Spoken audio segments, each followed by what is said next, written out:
Bienvenue dans cette nouvelle édition 2024 de notre série Agir en temps de crise. Je suis Sadi Lalou, le directeur de l'Institut d'études avancées de Paris. Je suis accessoirement professeur de psychologie sociale, donc ce qui se passe ce soir m'intéresse tout particulièrement. C'est la 5e année de ce cycle. Je ne peux hélas que déplorer que ce thème soit toujours d'actualité et cela de plus en plus, mais nous essayons de voir précisément comment faire face à cette situation, nous appuyant comme toujours dans cette série à la fois sur le travail scientifique des chercheurs et le travail politique institutionnel des acteurs que nous amenons à réfléchir ensemble. Le thème du cycle cette année est celui de la manière dont la société se répare après des crises de violence. Il vise à examiner ce que l'histoire nous a appris des traités de paix aux initiatives de réconciliation. Nous savons assez bien malheureusement comment les conflits naissent et se développent. Nous avons décrit dans les épisodes précédents de cette année la spirale tragique de la violence dans laquelle l'agression et les représailles créent un engrenage infernal avec son cortège d'accusations de l'autre, de haine, de violence. Et nous avons étudié dans les séances précédentes cette année avec des experts de la résolution de conflits intervenus notamment en Afrique du Sud ou en Colombie dans les processus de paix, d'abord avec Adam Kahan, Enrique Fatas et Lina Restrepo Plaza, comment travailler avec l'autre pour interrompre le cycle de la violence. Puis nous avons examiné dans la seconde séance avec Mark Freeman et Alberto Ferguson comment se passent, vu de l'intérieur de la table de négociation, les processus de paix. Enfin, nous avons, avec Sandrine Lefranc et Sharon Veil, détaillé les mécanismes de justice pénale et de justice transitionnelle qui permettent de clore les violences collectives. Je vous encourage à revoir en ligne les vidéos de ces séances qui sont disponibles sur notre site. Et la séance d'aujourd'hui porte sur le processus par lequel la société et les individus qui la composent, en premier lieu les victimes directes et indirectes de la violence, cherchent à se réparer avec un accent sur le travail, sur la mémoire individuelle et la mémoire collective, car il s'agit, comme dans les séances précédentes, de voir comment faire face au passé, mais aussi au futur. Ma collègue et co-organisatrice de ce cycle, la professeure Séverine Mathieu de l'École pratique des hautes études PSL, va maintenant vous présenter nos invités de ce soir et leur travail afin que nous puissions passer ensuite directement à la discussion. Séverine. Merci Saadi. Donc, je suis Séverine Mathieu, je suis sociologue et je suis directrice d'études à l'École pratique des hautes études et j'ai le plaisir de co-organiser ces cycles avec Saadi Lalou et toute l'équipe de l'IUA depuis donc plusieurs années. Avant de présenter nos invités, juste redire que ces attaques terroristes du 13 novembre 2015 et les suivantes ont causé un traumatisme immense pour leurs victimes. Et ça a causé aussi un traumatisme pour leurs proches et ça a eu des répercussions sur l'ensemble de la société française et de ce fait, la résilience a été mise à rude épreuve et lorsque nous avons imaginé cette séance, notre propos était d'essayer de voir comment la manière dont une société peut accepter, peut digérer ces traumatismes et comment elle peut ou pas se réparer suite à ces événements. Voilà, donc pour cela, nous avons donc invité Aurélie Sylvestre, Denis Péchanski et Francis Eustache, que je remercie sincèrement.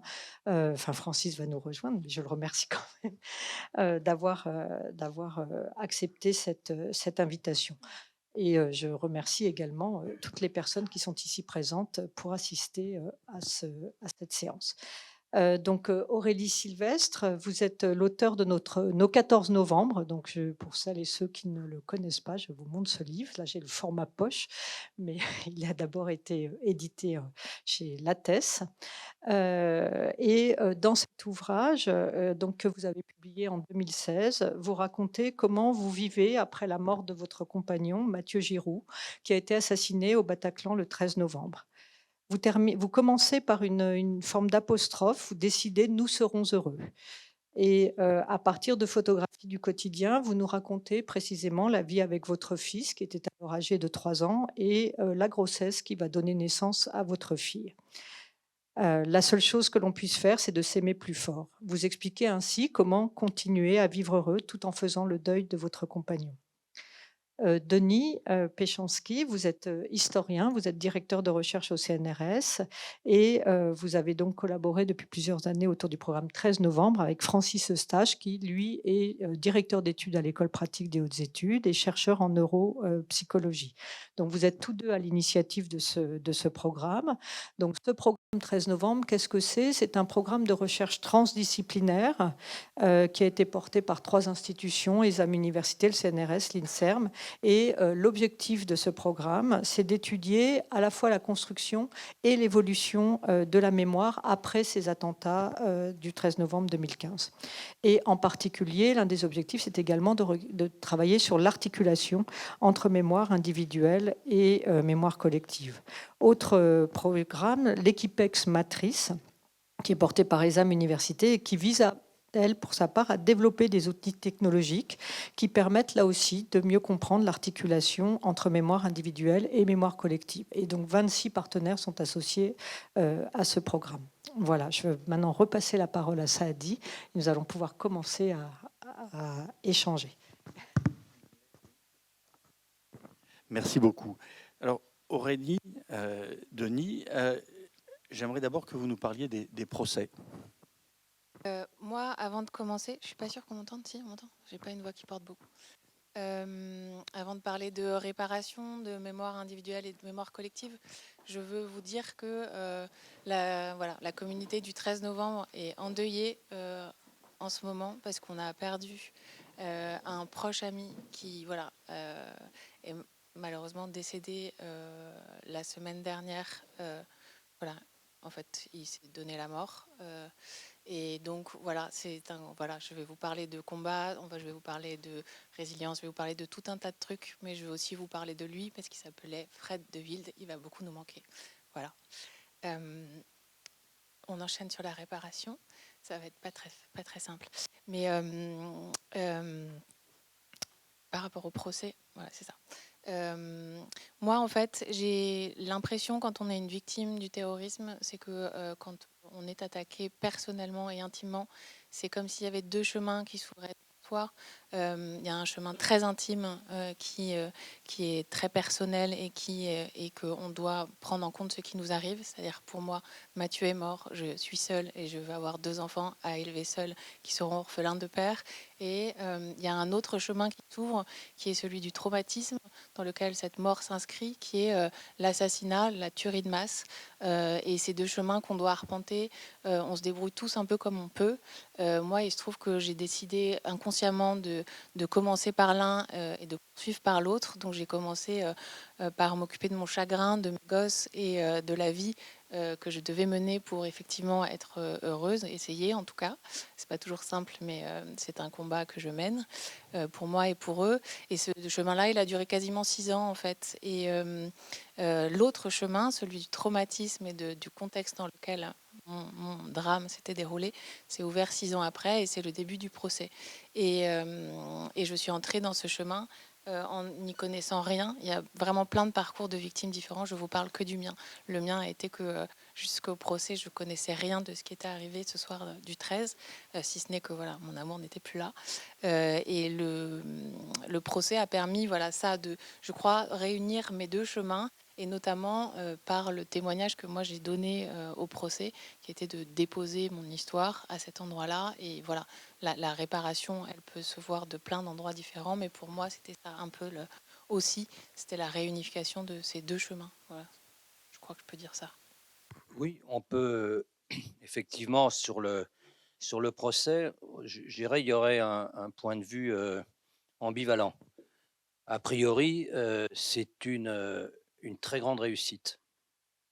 C'est un procès historique qui a duré 10 mois, où les victimes ont eu la possibilité de s'exprimer, où ils se retrouvaient confrontés aux auteurs survivants, et c'était des terroristes qui avaient, ou des complices de terroristes qui avaient des responsabilités importantes dans le processus. Et cette possibilité de s'exprimer a été valorisée par un relais majeur dans les médias. Et ce procès illustre les intuitions qu'on pouvait avoir sur l'articulation entre mémoire individuelle et mémoire collective. Parce que finalement, les journalistes se sont construits un grand récit partagé. Bon. Et un grand récit partagé qui s'est construit à partir des témoignages individuels, des victimes, des policiers, des médecins, enfin tous ceux qui avaient été dans cette affaire-là. Et à partir de ces témoignages individuels, ils ont construit un grand récit. Et de par l'impact de ce procès, à la différence, on pourra en reparler, d'autres procès comme celui de Nice, a eu une audience absolument extraordinaire pendant des mois et a participé à la construction d'une mémoire collective, puisqu'elle renvoyait un discours qui était largement partagé par tous ces journalistes, d'ailleurs, qui ont fait un boulot tout à fait remarquable, et de fait, ça a diffusé un grand récit sur le 13 novembre qui est devenu le grand récit partagé par l'ensemble de la population et donc par chacun des individus de cette population, évidemment de façon plus ou moins approfondie. Donc on a une sorte de dialectique entre l'individuel et le collectif qui, moi, m'intéresse évidemment beaucoup dans cette affaire. Est-ce que ça a été positif? Certainement, et en particulier sur un point qu'on évoque assez peu, la question de la double peine. Quand on était au Bataclan, tout le monde parlait du Bataclan pendant des années. Quand on était aux terrasses, nous, on a fait une étude avec le Crédoc, qui est notre partenaire, une étude d'opinion sur l'évolution des références, et le 13 novembre étant toujours la référence sur les attentats terroristes, mais quand on posait la question sur les lieux du 13 novembre, en 2016, il y avait une connaissance très largement répandue. 2 ans plus tard, effondrement des références aux terrasses et au Stade de France. Et donc, pour les survivants, ou bien pour les endeuillés, les parents endeuillés, c'est la double peine. Parce que non seulement ils ont vécu ce qu'ils ont vécu, mais ils savent que ce qu'ils ont vécu n'est pas relayé dans la mémoire collective. Donc c'est ça, c'est ce à quoi a servi très clairement le procès. Ça s'est vu, bon, et puis on le sentait bien, et on en a eu confirmation dans une étude du Crédoc, puisqu'on en fait de façon régulière, sur l'état de l'opinion et la représentation du 13 novembre, puisqu'en janvier 2023, une enquête qu'on a menée à ce moment-là montrait qu'on voyait d'abord le 13 novembre qui vraiment s'imposait à nouveau, mais très largement, comme le procès de référence, enfin, pardon, l'attentat terroriste de référence sur tous les attentats depuis l'an 2000, puisque telle était la question. Et puis, deuxième question, condensation mémorielle ou pas, eh bien, on s'apercevait alors qu'il y avait une condensation mémorielle sur le Bataclan, il y a une nouvelle diffusion, une meilleure connaissance avec émergence des autres lieux qui avaient été oubliés entre-temps. Merci. Et Francis, mais juste avant, donc, si je comprends bien, le procès a été une ouverture de la mémoire collective, mais ça a été une clôture pour vous, pour la mémoire individuelle, ou ça a été aussi, est-ce que ça a été positif aussi pour les victimes ou pour les endeuillés? Moi, j'aimerais bien. En passant, je veux simplement dire que, parce que je vous ai dit au début, c'est ambivalent, c'est poser la question de savoir, une fois le procès terminé, parce qu'on est évidemment en contact constant avec les amis qui étaient directement exposés, le vide qui suit le procès. Et comment ils ont vécu ce vide-là.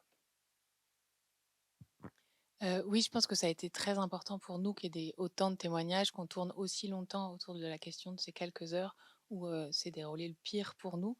Il y a eu effectivement un moment très important de d'essayer de comprendre. Et il y a aussi une importance de la vie collective au moment du procès qui a fait que oui, ça débouche sur une réparation assez évidente. Mais c'est vrai que c'était aussi extrêmement bien organisé et que ça a compté pour chacun de nous. Ça nous a permis de passer ce moment-là au mieux. Je ne sais pas si j'ai répondu à la question. Mais...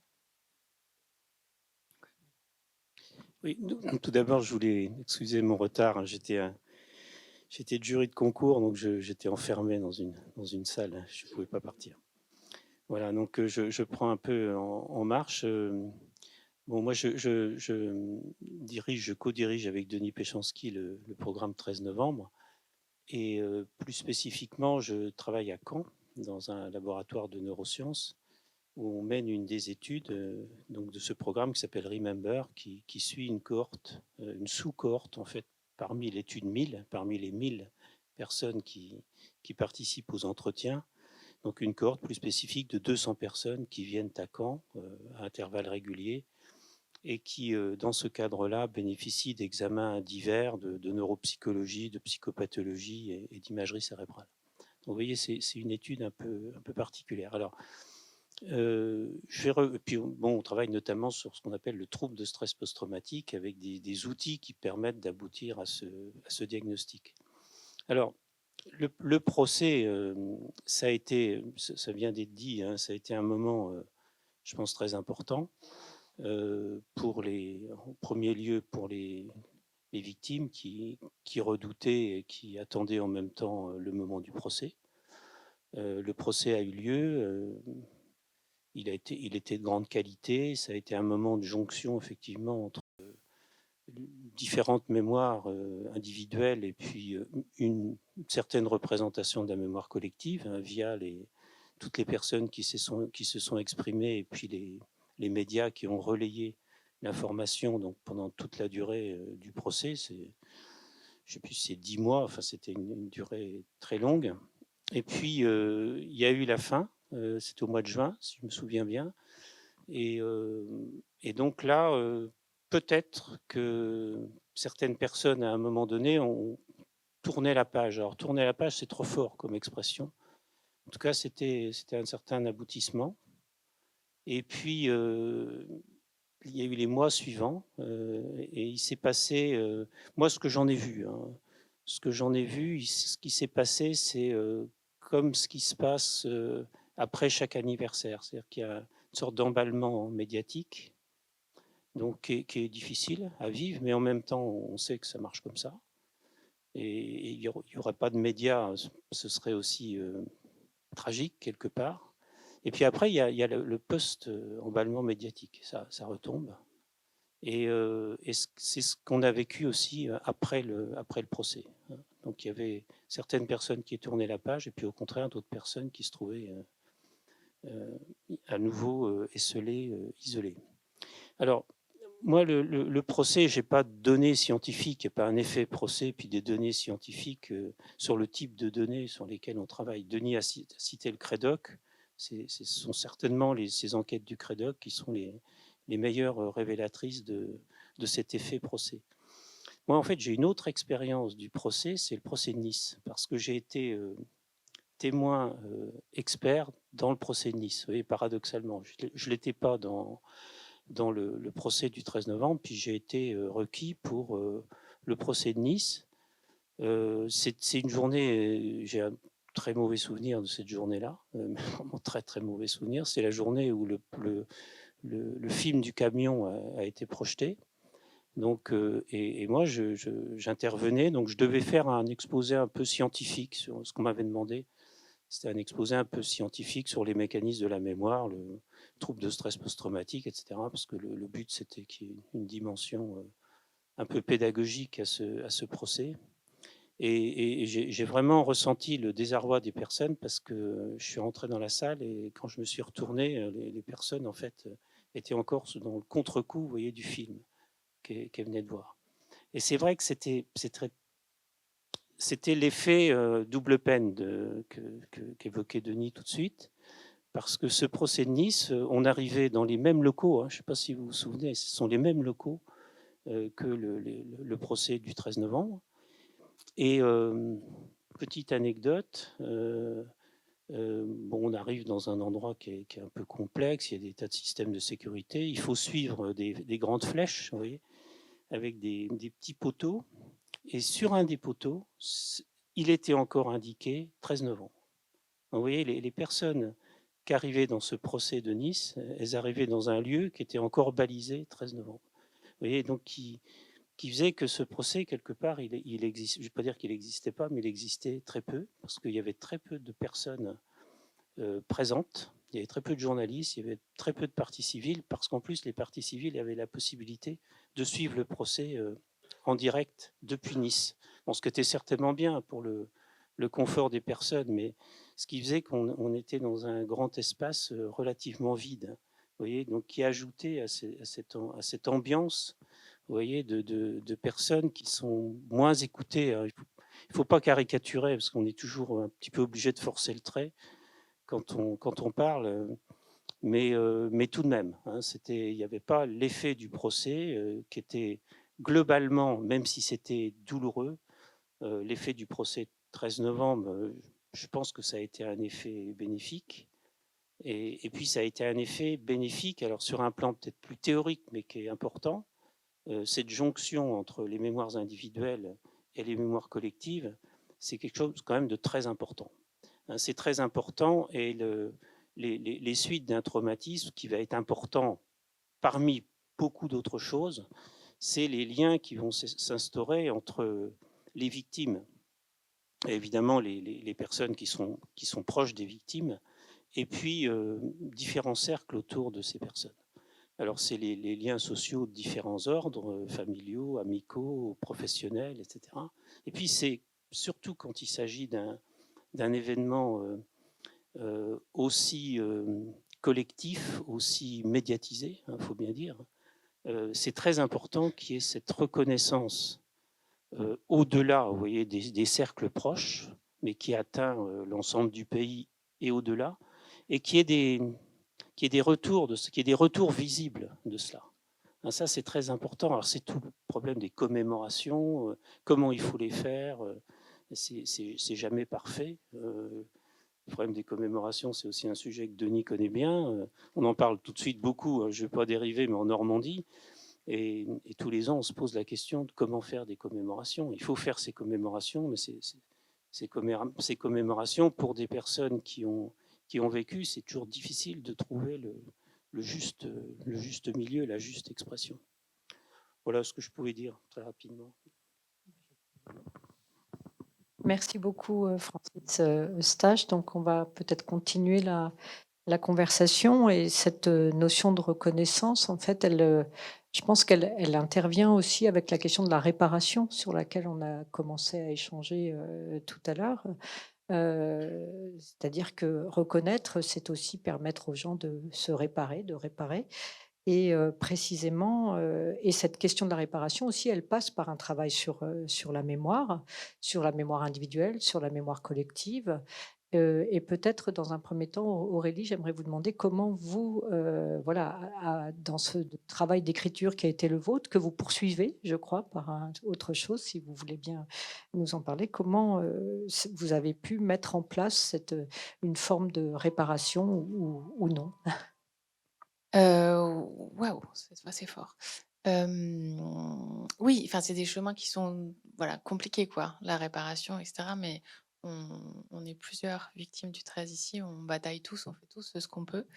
Mais dans les choses qu'on peut faire, il y a effectivement l'écriture, qui permet bah, de réfléchir, en fait, tout simplement, de matérialiser un peu ce qui nous est arrivé. Hem Oui, enfin, je ne sais pas comment vous répondre, mais pour moi, effectivement, l'écriture, ça a été important. Ça l'est encore. Je suis en train d'écrire un peu sur mon expérience au procès, parce que l'écriture permet ça, ça permet d'aller dans des endroits auxquels on ne pense pas quand on juste réfléchit, quoi. Ça me permet, voilà, de vraiment réfléchir à ce que j'ai vécu à ce moment-là.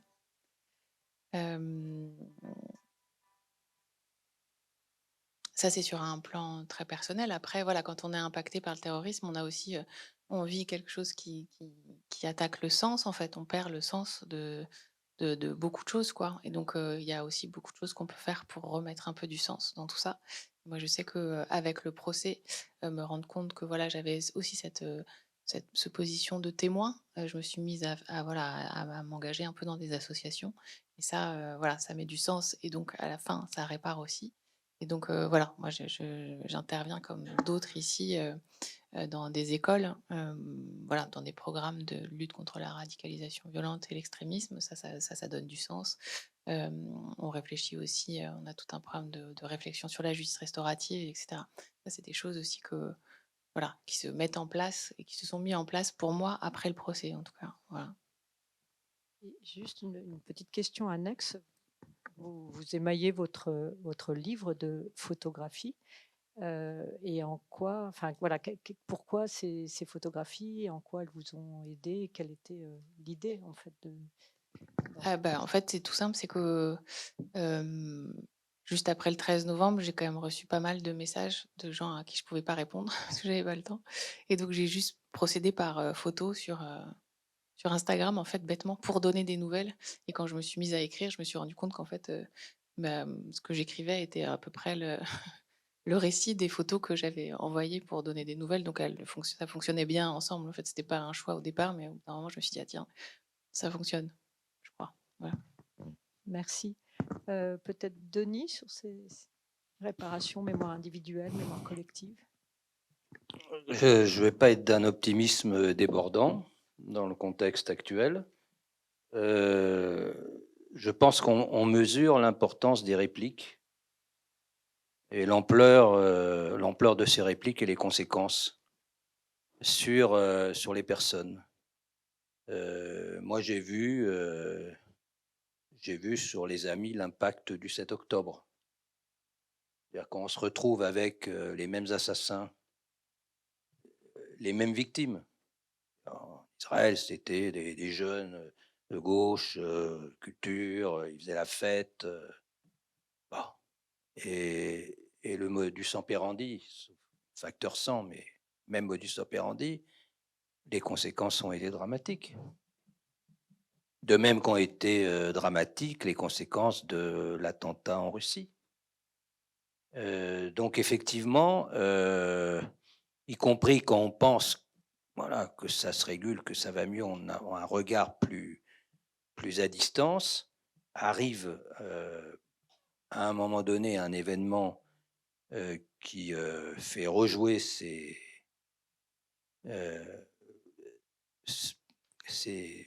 cette expérience, et on a très clairement des réveils de troubles de stress post-traumatique qui pouvaient avoir été atténués. Bon, après, il y a aussi des reconstructions collectives à partir de là. Bon, la reconstruction collective, c'est d'arriver à partager un grand récit. Et ça passe par là. Donc, c'est là où on a aussi notre rôle à jouer. Et ça renvoie peut-être à cette articulation qu'on vit, nous, entre chercheurs lançant un grand programme, enfin, en grand au sens vaste programme, et puis 1000 personnes qui sont interviewées à 4 reprises, ou bien qui, pour une part d'entre eux, vont passer à Caen pour les études biomédicales. Et il y a derrière d'abord une motivation qui est une motivation qui n'est pas scientifique, qui est d'ordre citoyenne.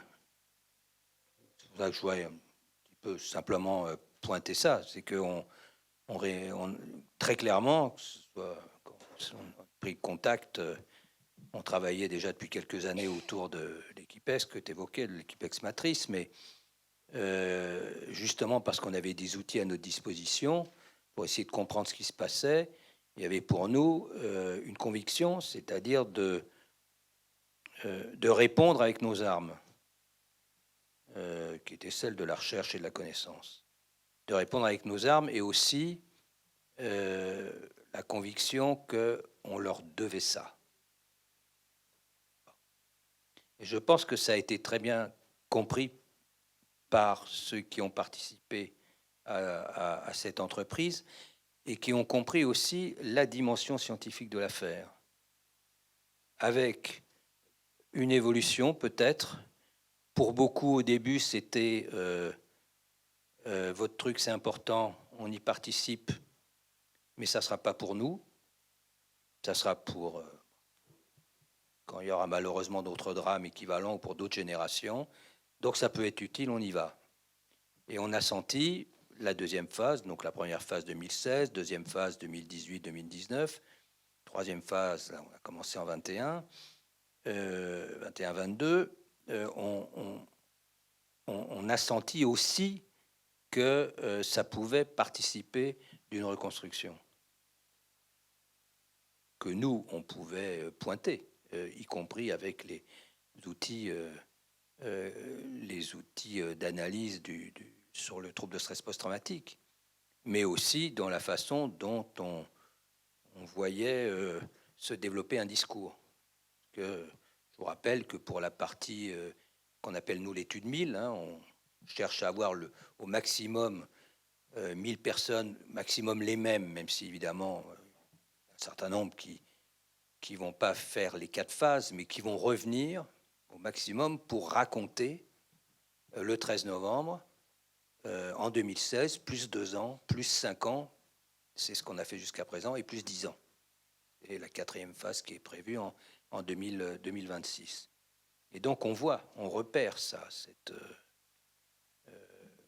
ce nouveau rapport à l'événement, de même que, je rebondis sur la question du procès, on a vu l'impact du procès sur les témoignages donnés non pas par ceux qui étaient directement exposés, mais ceux, parce qu'on prenait toute la palette, qui étaient à distance, soit en région parisienne sans rapport avec les attentats, soit dans 3 villes de province. Et on voyait qu'ils avaient une connaissance beaucoup plus précise des faits, des événements, qu'ils avaient une plus grande sensibilité aussi. Ça a beaucoup pleuré dans ce qu'on appelle les cercles 3 et cercles 4, ceux que je viens de décrire, alors même qu'ils n'étaient pas directement exposés, et qu'ils nous offraient un récit qu'ils ne pouvaient pas nous offrir avant. Effectivement, il y a l'écriture qui conduit à un livre, comme celui d'Aurélie ou comme le livre choral. Il y a ces récits-là, et puis il y a les récits aussi qu'on a tous dans la tête. On a besoin d'écrire une histoire, même si elle n'est pas écrite graphiquement. C'est ce qu'on appelle la narration autobiographique. On a besoin de cette histoire. Et cette histoire, elle prend sa source.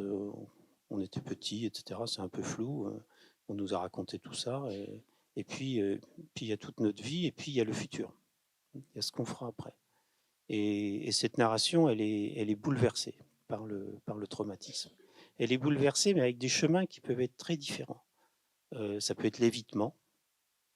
Ça peut être au contraire, progressivement, la confrontation. C'est la base d'un certain nombre de thérapies, la confrontation avec l'événement, et puis la volonté, ce qui est très difficile, de prendre distance. C'est-à-dire d'émousser progressivement l'émotion qui envahit ce récit.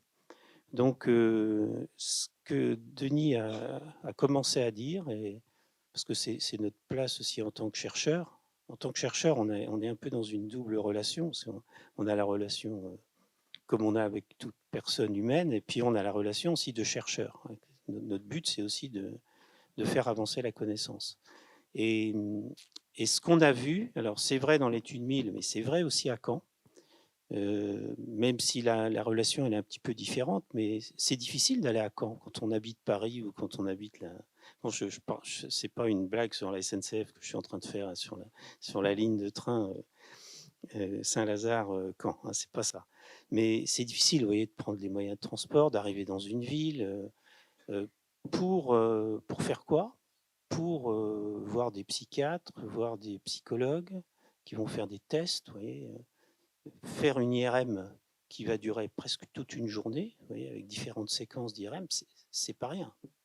c'est pas rien, ça demande, même s'il faut mettre des guillemets à ce mot, ça demande un certain courage d'aller à Caen, non pas pour aller au bord de la mer, mais pour faire ces examens qui vont durer 2 jours, parfois 2 nuits d'hôtel, vous voyez, tout ça.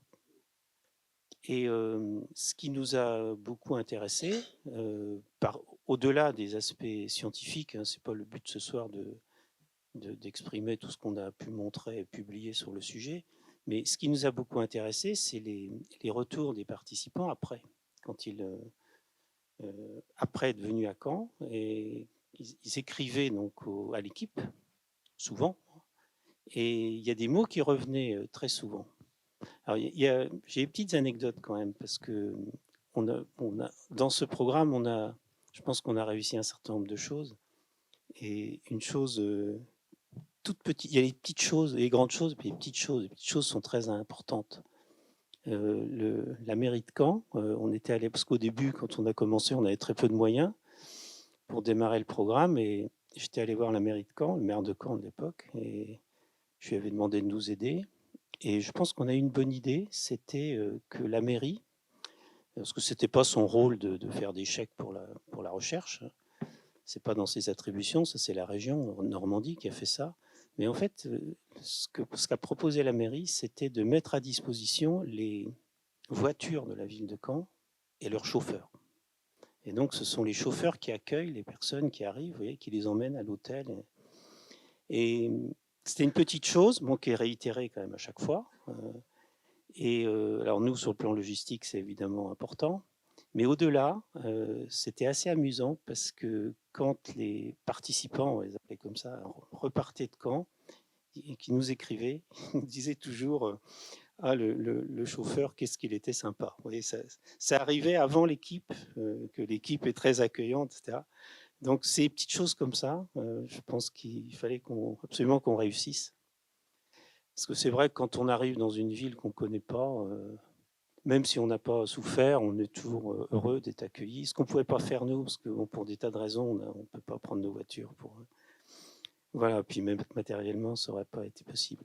Donc, je pense que cette recherche, elle participe, vous voyez, au-delà du travail scientifique, à cette nécessaire écriture et à cette nécessité de donner du sens. Parce que qu'est-ce que c'est un traumatisme? C'est quelque chose qui n'a pas de sens. C'est une personne qui se trouve confrontée à un moment donné à une situation qui n'a pas de sens. Et surtout quand c'est une agression comme ça. Comme c'est aussi le cas dans un accident ou une catastrophe dite naturelle, mais c'est encore plus le cas quand c'est une agression. Et donc, c'est un point que j'ai trouvé intéressant, qui n'était pas forcément attendu, quoi, parce que le but de tout ce travail hein, dont on parle là, que ce soit l'étude 1000, que ce soit l'étude Remember, qui sont des études qui sont vraiment faites avec les personnes qui ont vécu le 13 novembre, ne sont pas des études thérapeutiques, et n'ont pas de vocation thérapeutique, hein, on est bien clair là-dessus. Mais tout de même, ça participe à cette construction du sens, et ça, je trouve que c'est important, et ça renforce hein, l'importance de tous ces écrits, que ce soit des écrits qui soient publiés, ou que ce soit un écrit dans la tête, parce que le but, c'est bien de réécrire quelque chose qui a du sens. Merci donc pour cette définition du traumatisme comme quelque chose qui n'a pas de sens et auquel on doit donner du sens. Alors, votre travail scientifique et aussi même le travail d'écriture, c'est quand même un travail sur la mémoire. Hein. Et parce qu'on est quand même la somme de nos expériences, on apprend de nos épreuves. Qu'est-ce qu'on fait en tant qu'individu, en tant que société, des épreuves qu'on a connues? J'étais très frappé dans les séances précédentes sur le processus de paix en Colombie, d'entendre les experts qui expliquaient que tant les victimes que les criminels, les perpétrateurs, avaient une attitude différente face à ce qu'était la réparation par rapport à ceux qui avaient été simplement le reste du public. Comme si le fait d'avoir été à l'intérieur de l'épreuve avait vraiment changé les gens et les avait ouverts. Et finalement, ils avaient beaucoup mieux travailler ensemble, alors que ça paraît difficile, sur le processus de réparation. Et donc, ce que j'aimerais que vous nous disiez, parce que vous avez été au cœur de ce travail, hein, de construction de mémoire et de création d'un récit et de sens, c'est un petit peu, d'une part, qu'est-ce que c'est que la mémoire du vécu de l'événement et comment elle a été transformée individuellement et collectivement? Et aussi peut-être, ce que je commence à comprendre en vous entendant, la mémoire aussi du processus qui a suivi, puisque finalement le procès lui-même, le fait qu'il y a eu un collectif, il y a eu des détails, il y a eu un vécu après, ça s'est prolongé. Tout ce travail de réparation est aussi transformateur. Alors, comment est-ce que ça s'est passé d'un point de vue individuel et d'un point de vue collectif dans la mémoire? Je ne sais pas, ou peut-être d'abord à Aurélie, comme vous voulez. Oui, ou d'abord, oui. L'effet d'un traumatisme sur la mémoire, cet effet, il est multiple. Il est multiple et il prend des chemins différents d'une personne à l'autre. Donc votre question, elle est complexe parce que on touche à quelque chose de complexe. C'est-à-dire que bon, il y a des éléments que je vais dire là qui ont été confortés par certaines de nos études. La mémoire, elle est chez une personne qui a souffert d'un traumatisme comme ça, elle est quelque part biaisée. Elle est biaisée même dans la façon dont l'information est captée, dont l'information sur les visages est captée, avec des phénomènes d'évitement, avec des phénomènes au contraire de rehaussement de certaines expressions.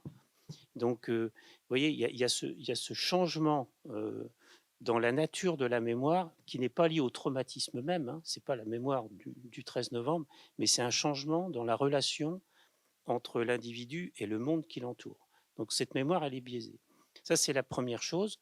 Puis la deuxième chose sur laquelle j'ai un petit peu insisté, et ça, je pense que c'est très important, c'est cette notion de mémoire autobiographique. Alors la mémoire autobiographique, c'est un construit très théorique, hein, très conceptuel. Bon, ça existe, on a une mémoire autobiographique, mais surtout, ce qu'il faut retenir de cette mémoire autobiographique, c'est qu'elle va sans arrêt évoluer au fil du temps. Elle va évoluer grâce à chaque individu hein, qui va la reconstruire en permanence, et puis grâce aussi au monde qui se construit autour de lui, autour d'elle. Et c'est cette jonction qui est extrêmement importante. Et si cette jonction fonctionne, il n'y a pas de jugement de valeur là. Si elle fonctionne par exemple au sein d'un couple, au sein d'une famille de façon plus générale, ou au sein d'un réseau d'amis, un réseau de, de strates sociales autour de l'individu, ça peut être le club de foot ou le syndicat ou le parti politique ou je ne sais quoi, tout ça, ça va être des éléments positifs qui vont renforcer, disons, la réparation, puisque vous avez utilisé ce terme. Et au-delà, des cercles beaucoup plus larges, ce que j'évoquais tout à l'heure, qui comprennent la nation tout entière, et même au-delà. Et bon, Denis a parlé de réplique. C'est pour ça que le traumatisme, c'est pas un moment donné, c'est potentiellement d'autres moments, avec des éléments qui peuvent être négatifs. Alors c'est typiquement les exemples que Denis a pris tout de suite, puis des éléments qui peuvent être plus positifs. Il faut aussi voir les choses comme ça, que la solidarité entre les gens, bon, les associations de victimes qui jouent un rôle très important, je ne sais pas si vous les avez cités au tout début, mais c'est très important, même si ces associations, elles ont aussi leur histoire, leur devenir qui évolue au fil du temps, mais pour 13 novembre, les associations jouent un rôle, enfin, il me semble, enfin, moi je vois ça par pointillé, mais il me semble que c'est très très important. Alors après, cette mémoire, elle se construit, c'est des forces un peu antagonistes. Je ne sais pas si je peux parler de ça tout de suite, c'est un petit peu en dehors, mais tout de suite, je vois beaucoup de personnes qui ont vécu la bataille de Normandie. Vous voyez, c'est très loin.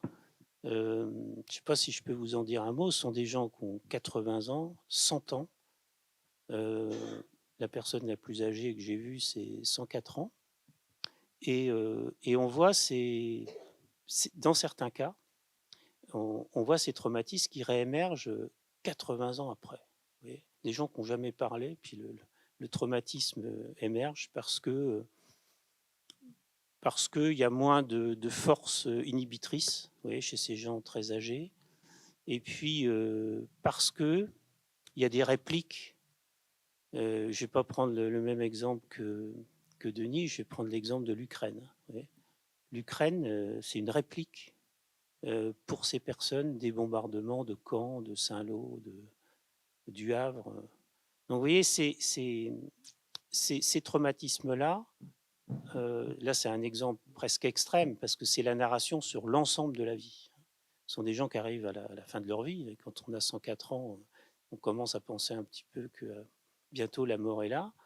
Je prends cet exemple-là parce qu'il est plus évident et je pense j'ai une pensée particulière pour la dame qui nous a reçus. Mais à côté de ça, même s'il y a vous voyez, ces réémergences très tardives, il y a des trajectoires très différentes. Et il y a des personnes qui ont vécu des tragédies, hein, dans le cadre que j'évoque là, et qui ont vécu leur vie. Et alors, c'est pas en tout ou rien, hein, c'est pas, la mémoire, elle s'efface pas, mais elle est mise tout de même à l'arrière-plan. Et c'est là que l'on voit se dérouler en fait tous les outils qu'ont mis en place les personnes pour se protéger, pour protéger leur entourage et mener une vie, mener leur vie à une certaine époque. Bon, il n'y a pas de critère de valeur sur si la vie a été bien menée, pas menée, si c'est avoir construit une maison, élevé des enfants, ou fait des études, ou je ne sais quoi. Je n'ai pas donné des éléments de valeur, mais en tout cas, c'est une vie qui a du sens. Et c'est une vie qui a du sens, qui est exprimée comme ça. Et moi, ce qui m'a beaucoup choqué, là, parce que ça, je ne l'attendais pas, c'est que ce beau récit, vous voyez, parce que ça peut devenir un beau récit, même si le récit part d'une enfance extrêmement douloureuse, parce que c'est des enfants qui avaient 10 ans, 12 ans, qui ont parfois perdu une partie de leur famille à 10 ans, 12 ans. Donc, ce qu'on appelle le pic de réminiscence dans notre jargon, le pic de réminiscence, c'est le moment où on a le plus de souvenirs au cours de notre vie. C'est quand on a 20 ans, 30 ans, hein, de façon générale. C'est dans toutes les sociétés, on retrouve ça partout. Et là, le pic de réminiscence, il est à 10 ans. Vous voyez, donc les enfants, ces enfants-là, ils sont d'emblée, et c'est la même chose pour les enfants qui sont sous les bombes aujourd'hui, ils sont d'emblée dans le moment qui va construire leur identité. Et pourtant, ils vont construire toute cette histoire-là. Et moi, ce qui m'a choqué, je finis là, c'est ce que je ne vous l'ai pas dit, ce qui m'a choqué et qui m'a quand même surpris, c'est que ces personnes très âgées, elles sont dans l'actualité d'aujourd'hui. Elles ne sont pas uniquement dans leurs souvenirs du passé et qui leur reviennent, mais elles sont dans l'actualité. Et souvent, elles commencent par ça en disant bah, moi, je vous reçois parce que ce qui me choque aujourd'hui, c'est ce que je vois à la télévision.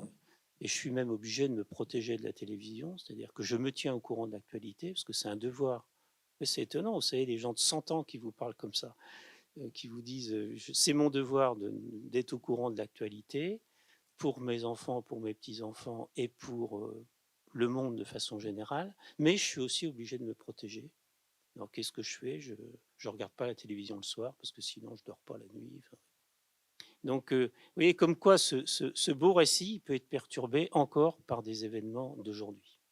C'est vraiment pas évident pour moi ce soir parce que en fait j'entends parler de choses que je comprends, que je vis et en fait du coup il faudrait que j'ai un regard sur. Enfin c'est très compliqué, c'est très dissociatif. Je sais pas si, mais en tout cas, ouais. Enfin en fait je sais vraiment pas. C'est compliqué pour moi en vrai. Je préfère vous le dire. Tu vois, hein. J'aurais toujours quelque chose à dire, moi. T'inquiète pas, c'est pas un problème. Non, moi je vais simplement pointer un fait pour justifier le type d'approche qu'on peut avoir et qui renvoie à la question que tu posais. Prenons deux personnes qui étaient soit sur la même terrasse, soit au milieu de la fosse du Bataclan. Ils sont restés 20 minutes, disons pour le cas milieu de la fosse du Bataclan, ils ne se connaissent absolument pas, ils sont sortis au bout de 20 minutes, on les récupère 1 an plus tard, ils ne se connaissent toujours pas, et Francis et son équipe diagnostiquent chez l'un un trouble de stress post-traumatique et pas chez l'autre. Pourquoi? Alors on peut trouver éventuellement des marqueurs bio, ça y est, on peut trouver des explications internes, mais l'essentiel de l'explication est à chercher justement dans des mécanismes qui relèvent des sciences humaines et sociales. D'où la nécessité de cette pluridisciplinarité. C'est qu'il est impossible de comprendre cette différence si on ne prend pas en compte le fait, est-ce que il était ou elle était dans un milieu sécure ou pas, l'équilibre, les objectifs, l'horizon d'attente, est-ce qu'il y avait une perspective positive ou pas, etc. etc. Tous ces facteurs-là sont des facteurs explicatifs, ils ne sont pas les seuls, mais ça veut dire aussi qu'on ne trouvera pas de réponse en nous enfermant soit dans les sciences du vivant et les neurosciences, soit dans les sciences humaines et sociales que nous pouvons privilégier. Donc c'est, voilà, je voulais un petit peu pointer la nécessité de cette association. En vous disant, parce que on peut dire, même si c'est un article qui est presque bouclé, mais c'est quand même intéressant à dire, et parce que ça ouvre aussi des perspectives. Il y a Pierre Gagnepin qui est le responsable de Remember, hein, donc cette partie biomédicale, et avec Giovanni Leone, qui est un chercheur italien, donc les deux responsables de ce qu'ils sont en train de boucler là, c'est une étude sur l'atrophie hippocampique. Alors vous, ça vous dit rien, évidemment, pour la plupart. Vous en faites pas. Moi, il y a quelque temps, c'était assez brumeux. Mais on avait constaté quand même dans un premier papier qui a été publié, on avait donc ce qui est l'originalité de notre corpus. Je parle à ta place, hein, Francis, là, tu me corrigeras. Hein. Donc, il y a... Voilà, après, ben oui, tu m'as parlé de la Deuxième Guerre mondiale, alors quand même. Donc, on a l'intérêt dans notre affaire, c'est qu'on a 3 groupes. C'est qu'on a le groupe contrôle, des personnes qui sont complètement à l'écart de l'affaire, et on a les personnes exposées.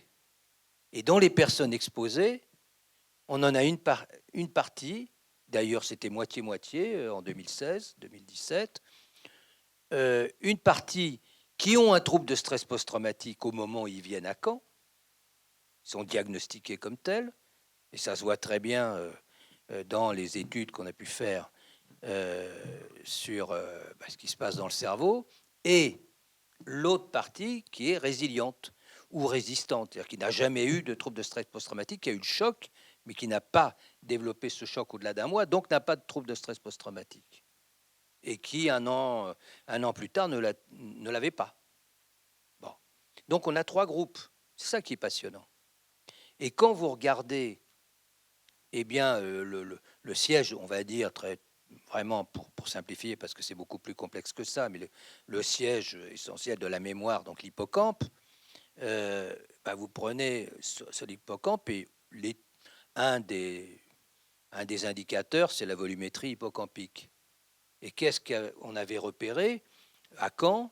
C'est que vous aviez le groupe contrôle et les résilients qui se retrouvaient à même niveau de volumétrie hippocampique, pas sur l'ensemble, mais je ne vais pas rentrer dans le détail, c'est à 2, 3, mais peu importe.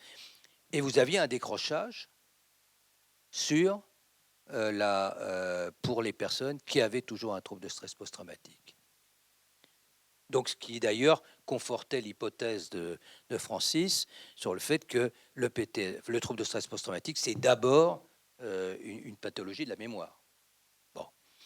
Et là, l'intérêt, c'est qu'on a récupéré les mêmes 2 ans plus tard. Et ils sont revenus. Ah, je ne sais plus, alors oui, alors moi, ça fait bien dans les, comme ça, devant une telle, tel nombre de personnes, ça fait très très bien. Et puis dans les dîners mondains aussi, je parle de taux d'attrition, c'est aussi un terme que j'ai découvert dans l'affaire, c'est-à-dire tout simplement, c'est le nombre de personnes qui s'en vont d'une phase à l'autre. Bon. Là, on a un taux d'attrition de l'ordre de 10 à 15% pour Remember. Donc ça veut dire qu'on a 85 à 90% des personnes qui sont revenues. Donc évidemment, on peut voir l'évolution. Or, dans cette évolution, bien, on s'aperçoit qu'il y en a une partie qui ont guéri. Et là, ce qu'on est en train de voir, c'est que ça se traduit dans la volumétrie hippocampique. Que pour ceux qui continuent à avoir un PTSD, ça continue à chuter.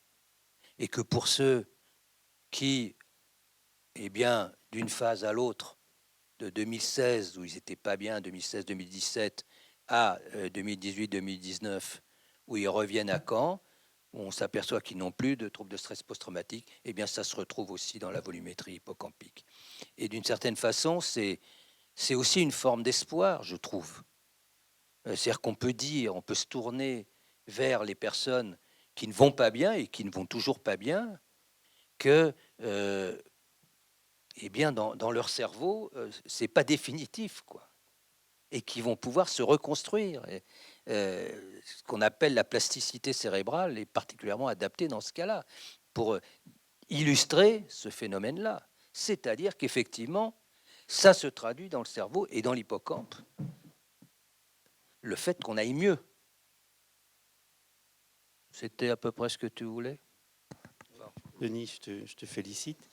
Et il y a 2 mots, je voudrais reprendre, c'est le taux d'attrition. Le taux d'attrition, c'est le fait que les participants reviennent.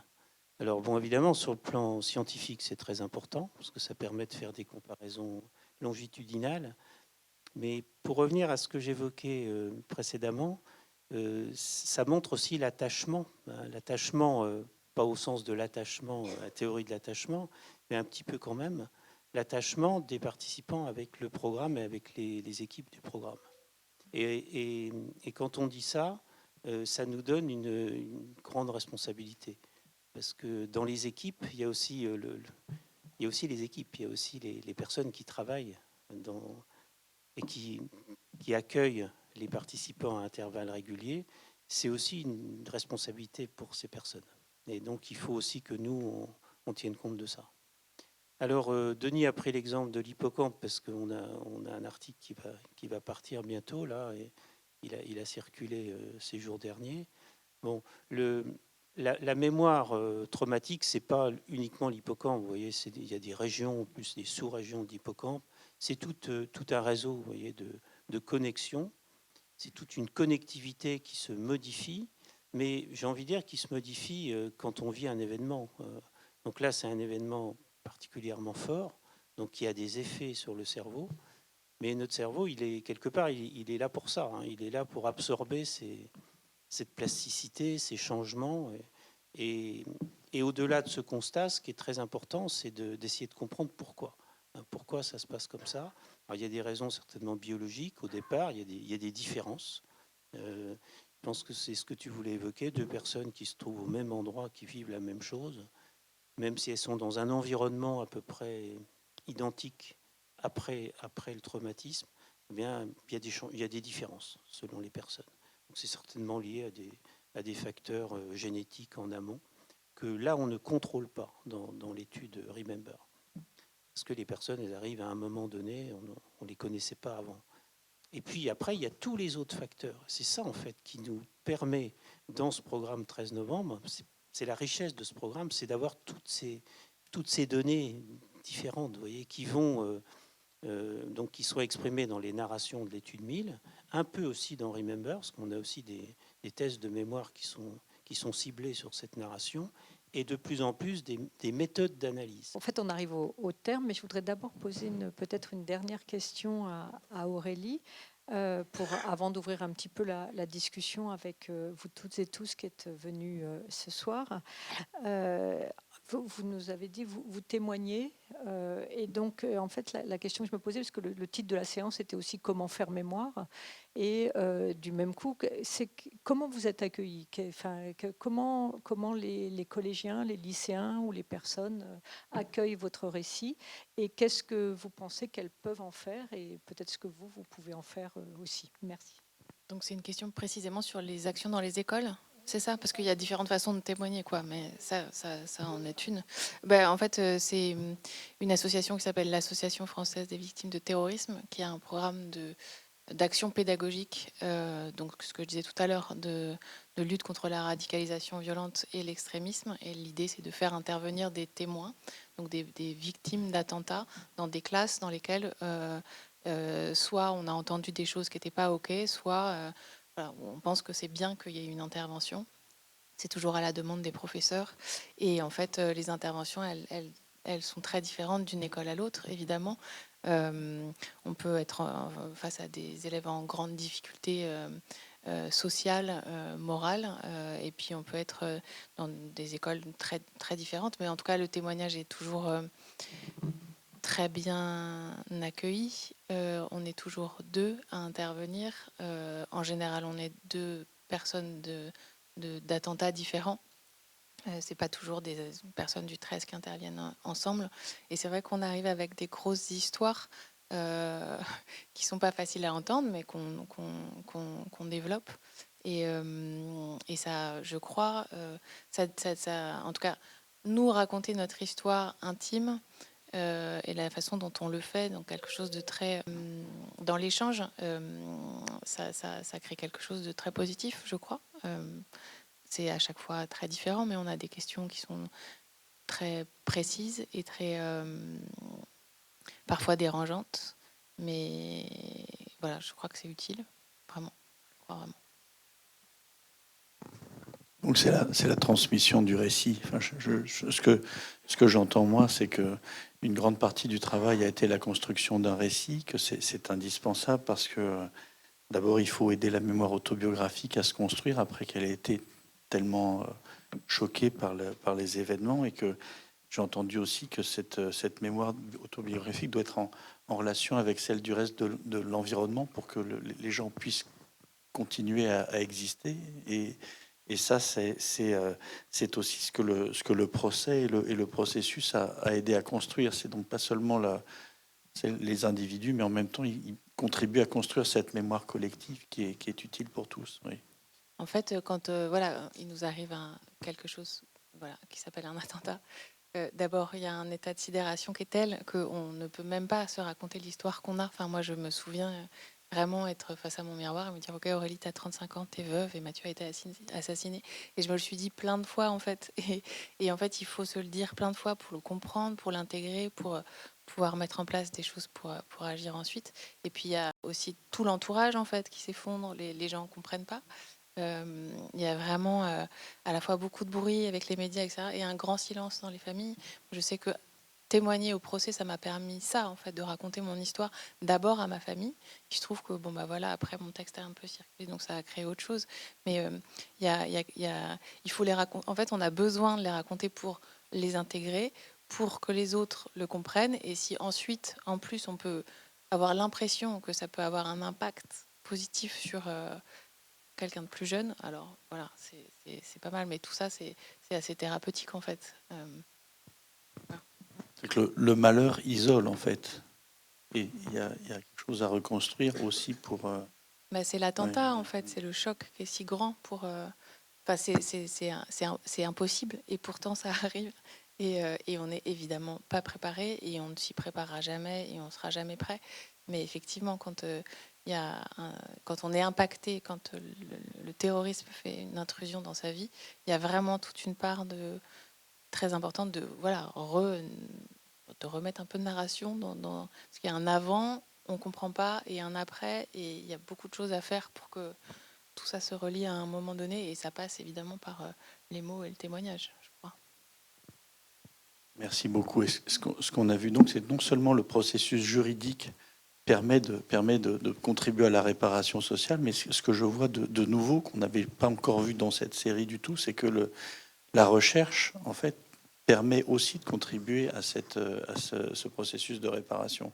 Pas seulement parce qu'elle trouve, mais en fait par le processus même de recherche qui ressemble aussi, d'une certaine manière, à un processus de découverte et comment dire, de partage, finalement, de ce qu'on a trouvé, quoi. On a dans l'étude Remember, lors de la 3e phase, là, on a un petit volet sociologique où on pose des questions, on laisse un questionnaire, bon, c'est assez modeste, mais tout de même, on explore cette dimension-là. Merci beaucoup et on va passer aussi à vos questions. Alors, on va passer parmi vous, mais je vais le faire aussi. Allez. J'ai été éclaboussé par Bataclan et vraiment Aurélie, il faut vous féliciter, vous admirer parce que ça a été Ramax ici, tout à fait. Je prends la parole parce que j'ai pas compris comment faire mémoire. C'est pas l'IRM, c'est pas l'hippocampe qui fait mémoire. C'est notre sensibilité, c'est notre inconscient. Or ça, on n'en a pas du tout parlé. Il y a des mots qu'on a complètement oublié de parler. C'est l'oubli. L'oubli a un rôle fondamental. Bon, dans quelle mesure faut-il oublier? Alors là, on arrive au non-oubli politique. C'est un autre sujet. Ce que je voulais vous dire aussi, c'est au sujet du procès. Le procès était indispensable. C'est comme après un viol. On n'existe qu'après le procès. S'il n'y a pas eu le procès aussi bien, on ne peut pas essayer. On n'a pas une chance de se redonner à vivre. Au sujet de la sensibilité, bien sûr, mais le même événement, certains ont un pèse-lettre, d'autres, ils ont un pèse-poids lourd. Donc les conséquences sont totalement différentes. Ça, on sait toujours ça. Hein. Donc c'est une évidence. Autre chose d'important. Excusez-nous, on a dit brève les questions. Oui, bref, mais alors c'est tellement important parce qu'on n'a pas parlé de la dette. Pourquoi j'ai survécu? C'est une dette qui va générer toute la mémoire. Il n'y a pas que moi qui dis ça, c'est Ricoeur qui dit ça. Bon, donc, c'est un mot très important. Et qu'est-ce qui est vraiment très choquant dans cette histoire? C'est que la mort, on ne la voit jamais. Et là, en 2 secondes, on a vu du sang et des dizaines de morts. Voilà. Ça, c'est un traumatisme. Et ce traumatisme, il faut en parler aussi. Bon, et l'étude Remember, c'est une étude judéo-chrétienne. Judéo-chrétienne, c'est toujours le souvenir. Mais de quoi faut-il se souvenir? Est-ce qu'on peut se souvenir de tout? Est-ce que la vie est possible? Alors, on a l'amnésia grecque, et l'amnésia grecque aboutit à l'amnésie, à l'amnistie, pardon. Résultat, les criminels de guerre, eh bien, ils sont dans les rues. Alors, oui, je termine parce que c'est suffisamment important. Est-ce que l'avenir, la véritable faire mémoire, c'est justement pouvoir dire plus jamais ça? Or, ce plus jamais ça, il faut vraiment en parler. C'est ça le futur. Je voulais savoir pour Aurélie, est-ce que vous étiez directement, est-ce que vous étiez au Bataclan ou est-ce que vous étiez victime collatérale? Je veux dire, vous avez appris que votre mari était. Enfin, alors pourquoi je pose cette question? Parce qu'en fait, je me demandais si au fond, il fallait pas faire une différence entre les victimes directes, bon, qui sont blessées et qui gardent leurs blessures, leur paralysie, etc. Et les victimes collatérales. Est-ce qu'on peut faire enfin, je veux dire, c'est quand même 2 mémoires différentes entre celui qui a vécu et celui qui a vécu indirectement. Et puis alors, comme j'ai vu que vous essayez de savoir avec les personnes qui ont vécu la guerre, etc., et qui ont 104 ans, je me suis dit, au fond, il y a eu aussi des attentats avec les métros parisiens et les magasins Tati et compagnie, je ne sais plus quelle année, mais je crois que c'est dans les années 86, voilà. Pardon. Alors, ma question, au lieu de remonter à la dernière guerre, est-ce qu'au fond, vous avez essayé de prendre un contact avec ces personnes, également victimes d'attentats? J'avais juste une question sur le rôle de la fiction dans le processus de se faire mémoire à la fois individuel et collectif. On ne l'a pas du tout évoqué ce soir, on a plutôt parlé de témoignages et je me demandais en fait dans quelle mesure ce rôle de la fiction pour vous, il était important ou non? Est-ce qu'il était bienvenu ou est-ce qu'il pouvait aussi soulever des questions, notamment autour de ce que vous avez évoqué sur le fait que la mémoire pouvait être réactivée, ravivée? Ou est-ce qu'au contraire, ça peut aussi aider à penser des blessures. Oui, oui, une question qui a déjà été largement évoquée. Février 2022, octobre 2023, Ukraine, Israël, est-ce que les massacres auxquels on a pu assister récemment, dont ont été les victimes aussi collatérales, est-ce que ça fait ressurgir aussi des mémoires très très douloureuses? Merci. Je peux répondre à quelques points, puis je suis sûr que Denis répondra aussi abondamment et élégamment. Quand on a lancé le programme, on a beaucoup discuté avec Denis et avec beaucoup d'autres collègues. L'IRM, on voulait faire de l'IRM. C'était indispensable, déjà pour que le programme ait lieu, parce que aujourd'hui, c'est un moyen de puiser des connaissances, c'est de faire de l'imagerie cérébrale. On avait les possibilités de le faire, on l'a fait. Ça ne veut pas dire qu'on n'a pas étudié la mémoire et qu'on n'a pas étudié l'oubli. La mémoire et l'oubli, ils sont au cœur du programme. Et le premier grand papier qu'on a publié, qui était publié dans Science, c'est les mécanismes de l'oubli. Dans le trouble de stress post-traumatique, c'est les mécanismes de contrôle de la mémoire.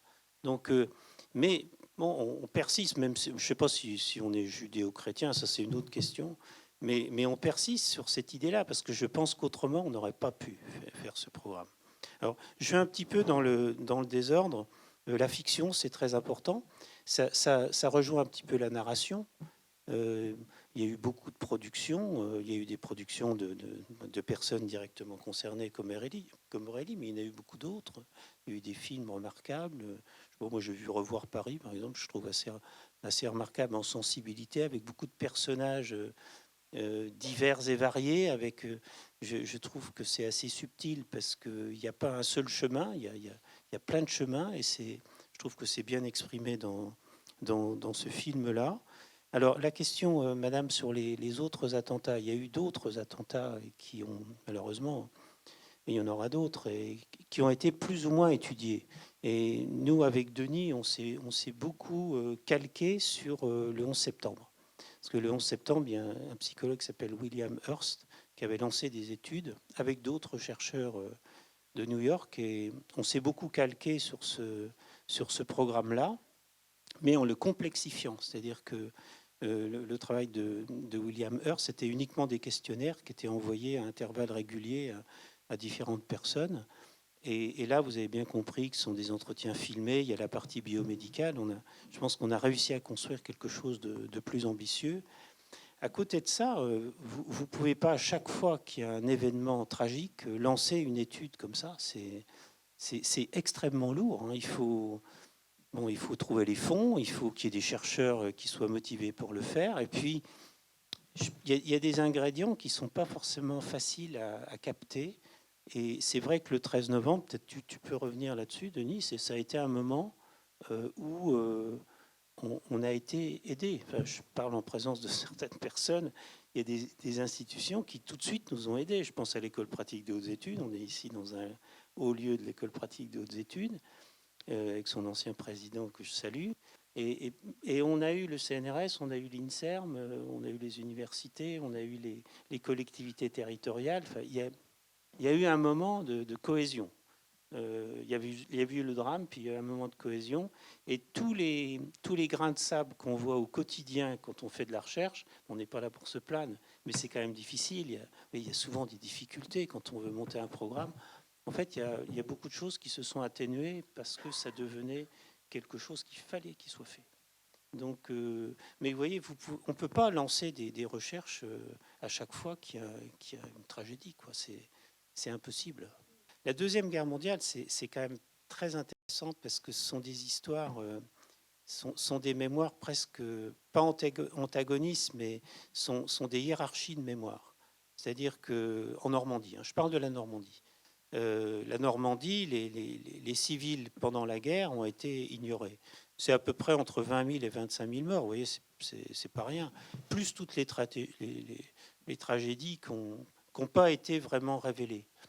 Et parce que ça entre excusez-moi le terme, un peu en concurrence avec une autre mémoire nécessaire, qui était la mémoire qui honorait les héros, les libérateurs. Donc, et ça, ces mécanismes de mémoire antagoniste sont extrêmement intéressants à étudier parce qu'on va les retrouver dans d'autres situations, pas forcément exprimées de la même façon. Donc je pense que cette étude-là, elle est importante. Alors après, comparer les situations, c'est difficile parce qu'il y a, si vous voulez, la situation du 13 novembre, enfin, ça a été dit là, à plusieurs reprises, c'est une agression collective, dans un certain cadre, y compris politique, hein, j'accepte, dans un certain cadre international, il y a toutes ces dimensions qu'il faut aussi prendre en compte.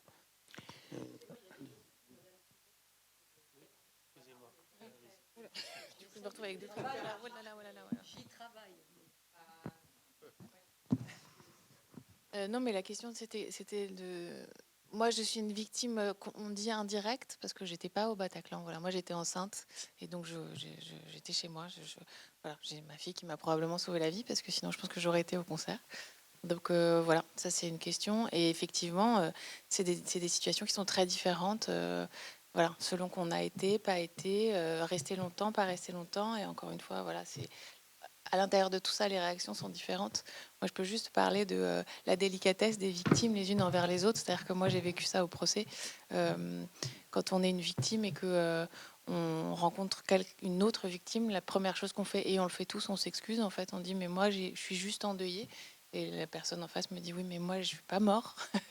Et l'autre dit mais moi, j'étais là, mais j'ai pas été blessée. Oui, mais moi, je suis sortie vite. Et voilà. Et c'est une politesse qu'on a entre nous et qui est assez belle en fait et qui est sincère. Donc, je sais pas si j'ai répondu à la question, mais en tout cas, tout ça est très mélangé. On est d'accord.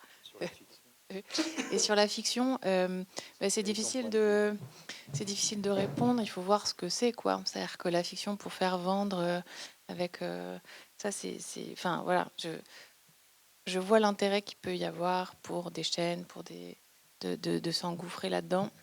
C'est délicat. Quand c'est bien fait, c'est super. Enfin, moi, j'ai vu Revoir Paris, effectivement, en étant un peu angoissée, en me disant, oh là là, qu'est-ce que je vais regarder? Et en fait, c'est assez merveilleux pour ça, les fictions aussi. C'est qu'elles, enfin, moi, en tout cas, elles me permettent d'aller plus loin dans mon ressenti à moi, parce que c'est à ça que sert un média. Et donc, j'ai trouvé ça super. J'ai lu Terrasse. Je vais aller voir la pièce là bientôt. Je trouve que c'est incroyable. Je ne sais pas si vous avez vu ce livre. C'est Laurent Godet qui parle de victimes qui sont sur tous les terrains d'attentats, c'est-à-dire sont à la fois au Bataclan et en terrasse. Enfin, et c'est très bien fait et c'est super parce que ça, on a besoin aussi nous de retour. Voilà, mais il faut que ce soit bien fait. Donc après voilà, c'est plus à juger sur pièce, quoi. Est-ce que sur les fictions, je voulais juste dire un mot parce que je viens de voir Terrasse. Et en fait, quand je vais voir Terrasse, ça ne me reconstruit pas du tout. Ça, il faut le savoir. Je voudrais revenir sur la réparation aussi. En fait, les fictions sont très belles, sont très intéressantes, mais pour beaucoup d'entre nous, ne sont pas ni réparatrices, ni à nous... Comment dire ça? Je vais peut-être être un peu dur. Nous sommes la matière pour permettre... parce que nous sommes encore vivants. Mais, par exemple, Terrasse nous a beaucoup... nous a bouleversés. Nous étions plusieurs ensemble. Et les comédiens auraient voulu parler avec nous. Nous n'avons pas pu le faire. Nous n'avions pas envie de le faire. Ça, c'est pour ce qui est fiction. Mais c'est c'est très beau, c'est vrai. Et ce qui était intéressant dans cette pièce, c'est le fait qu'il ait parlé effectivement de tous les corps de métier. Enfin, voilà, nous qui avons assisté au procès, donc nous avons vu la BAC mise en avant. Nous avons vu les nettoyeurs, ceux de la mairie de Paris, quand ils arrivent après, pour nettoyer le sang, le Bataclan, etc. Ils ont parlé par exemple, de Jean-Luc, qui a été un sauveteur, qui est arrivé sur les terrasses aussi. Sur la réparation, voilà, je voulais revenir là-dessus. Il n'y a pas de réparation. Pour moi, perso, aucune réparation. J'ai été fracassée, mais je vis avec. Alors, est-ce qu'on appelle ça la résilience? Enfin, comme vous voulez. Je continue. Mais rien ne va réparer. je témoigne. C'est vrai qu'à des moments, je me demande pourquoi je témoigne. J'ai toujours une espèce de pudeur par rapport aux gamins. Je me dis, mais qu'est-ce qu'on va leur ramener? Et puis, en fait, c'est vrai, le retour des lycéens fait qu'on se dit, il y a du sens. Voilà. Mais il faudrait faire ça vraiment dans beaucoup de lycées, parce que ça reste quelque chose de très, très, très restreint. C'est pas suffisant, il faut qu'on soit beaucoup. Donc, J'en profite puisque j'ai le micro qui est à côté. Je vais faire une Denis, c'est-à-dire que je vais être très court.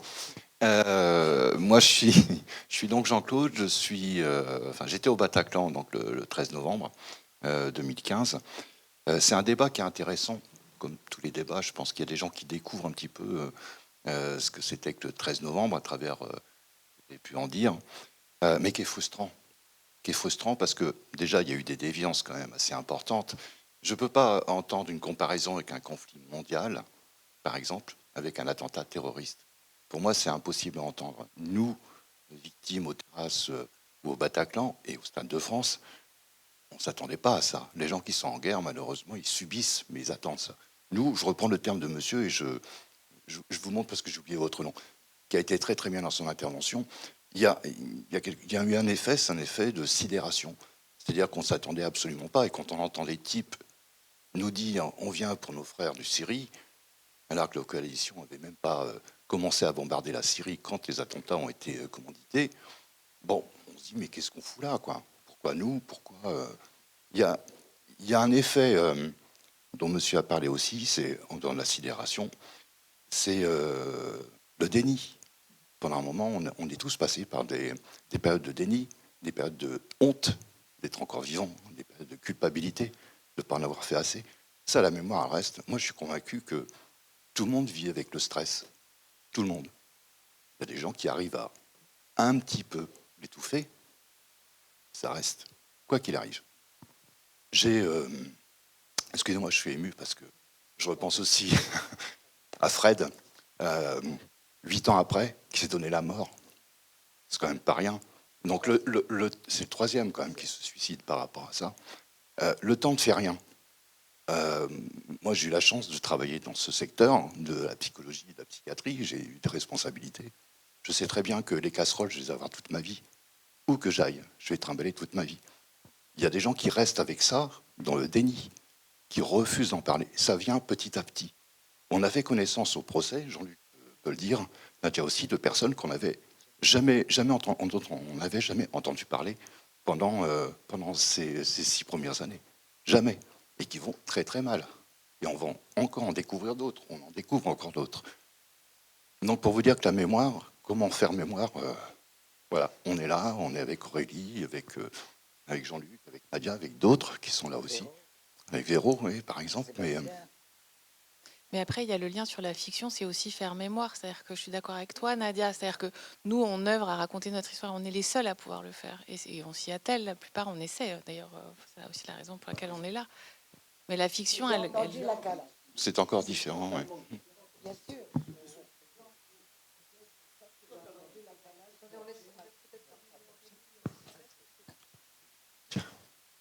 Non, mais voilà. Enfin, je veux dire, nous, on a... Ça va? Oui, ça va. Bon, en tout cas, voilà, sur la fiction, c'est pas pour nous en fait, mais c'est pour continuer à en parler et que c'est une autre forme de mémoire qui est pas la nôtre et qui forcément tape un peu à côté, si je peux parler comme ça. Mais voilà, enfin voilà, ne meurent que ceux qu'on oublie, donc il faut que voilà. Ben moi, j'étais au Carillon, mais juste avant. Je suis partie juste avant que ça arrive. Donc, et je fais partie du programme des 1000. Et j'ai fait les 3 phases. Et effectivement, ce programme est extrêmement bien fait et très intéressant et passionnant à suivre. Et moi, j'ai une question justement sur la mémoire, sur les ouvrages scolaires, en fait. Comment c'est, enfin, par rapport à ce programme-là et les ouvrages scolaires, enfin, moi, je n'ai pas vu d'évocation de cet événement, de ces événements dans les ouvrages, et je ne sais pas comment c'est traité. Et par rapport à cette question de la mémoire, c'est essentiel. Donc voilà. Merci. Je vous rappelle que c'est une recherche qui est en train de se faire. Hein, oui. Oui. Mais c'est une question qui est, pour moi, est essentielle parce qu'elle pointe les modalités de la transmission et de l'éducation et de l'enseignement et des programmes. Il y a une nouveauté à laquelle j'ai participé parce que j'étais dans le comité qui a proposé cela, qui était initié par la délégation interministérielle à l'aide aux victimes, à la demande du président. On avait proposé plusieurs choses, le musée mémorial qui se met en place, la date d'hommage, bon, et puis on avait demandé à ce que la question du terrorisme soit traitée dans les programmes scolaires, donc troisième et terminale, hein, pour s'inscrire dans les programmes actuels. Donc ça a été inscrit ça doit être depuis 2018, oui, dès la troisième, oui, troisième et terminale. Les deux moments. Mais là où c'est compliqué, c'est le défi de la transdisciplinarité. C'est-à-dire que déjà, les enseignants ne sont pas formés à ça. Déjà, pour les chercheurs, c'est quand même assez compliqué. Mais alors, les enseignants ne sont pas formés à cette approche transdisciplinaire, ce qui veut dire que ça rend encore plus compliqué le passage. Bon, et pourtant, moi je vous suis, hein, ça pourrait être quelque chose d'important dans la formation de ces jeunes, pas simplement autour de ce thème-là. Je voudrais rebondir sur la question de 84 et des autres attentats. Vous voyez bien le défi, et ça rejoint votre question aussi. Vous voyez bien le défi, c'est que on se poserait la question aujourd'hui a posteriori. C'est-à-dire qu'il faudrait qu'on interviewe aujourd'hui des personnes, des attentats qui ont eu lieu il y a 30 ans ou 40 ans, sauf que quand on les interviewe aujourd'hui, eh bien c'est à distance de 40 ans, alors que nous, on interviewe des gens à distance de 1 an, 3 ans, 5 ans, et bientôt, ça sera 10 ans. Donc on voit bien, je suis entièrement d'accord avec vous hein, sur le principe, mais on voit bien que là, on est confronté à un problème, y compris scientifique, en dehors du fait que c'est énorme hein, à faire. Bon. Mais en plus, on a ce problème-là. Moi, comme historien un petit peu spécialiste de la Deuxième Guerre mondiale, l'une des raisons qui m'a poussé à cette affaire-là, c'est que je me suis dit, mais bon Dieu, si j'avais eu 1000 personnes interviewées en 45, en 47, en 50 et en 55, 1900, hein, bon, pour me raconter l'histoire de la Deuxième Guerre mondiale, et que je puisse travailler sur ce matériau-là, mais ça serait extraordinaire. Parce que nous, on n'arrête pas de s'interroger sur la question du témoignage qu'on travaille sur la Deuxième Guerre mondiale, sur l'évolution de ce témoignage, la façon dont il se transforme d'année en année.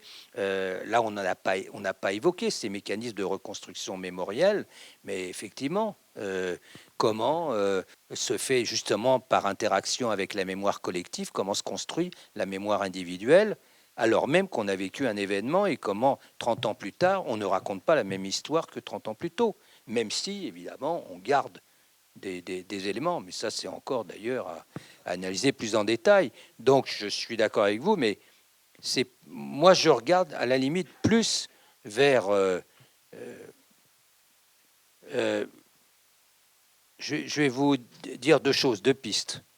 La première, qui va dans votre sens, c'est que j'ai suivi un peu ceux qui ont vécu le Rwanda là, et qui vivent en France. Et le patron d'Ibuka France, et je discutais avec lui il y a peu de temps. Je lui dis, écoute, on en a déjà parlé. Est-ce que ça ne serait pas possible que vous fassiez un recueil de témoignages de ceux qui se trouvent en France et qui soit ont vécu le Rwanda, soit l'ont vécu à distance, puisque bon, dire mais c'est il y a 30 ans. Mais malgré tout, 30 ans plus tard, ça va dans votre sens, voyez. Et puis, ce qui va un peu plus dans le mien, c'est me dire, on dispose d'une boîte à outils avec, voilà, il y a une dizaine ou une douzaine de disciplines qui sont convoquées dans notre affaire. On offre cette boîte à outils à ceux qui sont confrontés à de telles situations, soit en Israël ou ailleurs, parce qu'effectivement, je suis d'accord avec toi, sauf qu'en Israël, on retrouve exactement le même profil. Mais en leur disant, voilà, on a une boîte à outils, si vous voulez, vous pouvez utiliser cette boîte à outils. Vous le faites vous-même, mais la comparaison est compliquée dans le temps, parce que nous, si on compare avec justement quelque chose qui n'a pas été fait et qui aurait pu être fait, on va avoir l'impact du temps. Parce que l'une des discussions, l'un des débats qu'on pouvait avoir quand on a débattu autour des questions de mémoire et de construction mémorielle, c'était quel est le point de départ du souvenir que nous propose un témoin. Est-ce que c'est l'événement qui est le point de référence, ou est-ce que c'est la dernière remémoration, ou est-ce que c'est une dialectique entre tout ça? C'est une situation qui se reproduit, qui va encore se reproduire. C'est extraordinairement complexe, c'est très très douloureux, et on a bien vu que on ne répare jamais complètement parce que ce qui s'est passé, c'est passé. Mais d'un autre côté, il faut faire face à ce qui arrive, et c'est ce que vous nous dites. Mais on ne sait pas forcément exactement comment faire face. Et c'est précisément pour ça qu'il faut des protocoles qui mettent du temps, qui doivent voir comment c'est dans la durée, etc. Et donc, pour répondre à votre question sur qu'est-ce qu'on enseigne, vous voyez maintenant, moi j'allais à la piscine l'autre fois, je vois maintenant ce qu'on enseigne, c'est qu'est-ce qui se passe en cas d'attaque terroriste. Essayez de fuir, cachez-vous, prévenez les cours, etc. Ça, on sait faire déjà. Maintenant, comment on travaille sur la mémoire, ça va être difficile, ça va être compliqué, et on essaye de le faire proprement. Ça va prendre du temps. Il n'y a pas de solution simple. Les solutions simples, malheureusement, si elles étaient simples, on aurait déjà résolu ça. Et nous sommes dans un travail qui est en train de se faire, qui essaye de se faire au mieux. C'est très compliqué. Il faut essayer de le faire avec les gens et pas sur les gens. C'est pour ça que c'est encore plus difficile. Et je pense que ce qu'il faut apprendre de discussions comme celle de ce soir, c'est que les sciences sociales travaillent sur le réel, sur des phénomènes en train de se produire, sur des phénomènes humains qui sont difficiles et compliqués, et que même pour les chercheurs que nous sommes, il n'y a pas de solution simple et facile, et qu'il faut prendre ça avec beaucoup de délicatesse et de précaution. Et j'apprécie beaucoup la manière dont la discussion s'est produite, et la pudeur avec laquelle on doit aborder ces questions qui sont des questions difficiles. Et il n'y a malheureusement pas de réponse simple. Voilà. Pardonnez-moi d'être un petit peu véhément sur ces questions-là. Et juste rappeler aussi la force des témoignages qui sont extrêmement importants pour nous renseigner, nous informer sur le vécu, les suites, le déroulement. Et voilà, je pense que ça, c'est aussi extrêmement important. Voilà, il ne nous reste plus qu'à vous remercier. Oui, et à vous rappeler que il y aura des enregistrements, on pourra revenir là-dessus, et que le travail se continue, parce que c'est difficile, ça va être long. Et de vous remercier encore de votre présence et de vos témoignages et de vos efforts. Merci.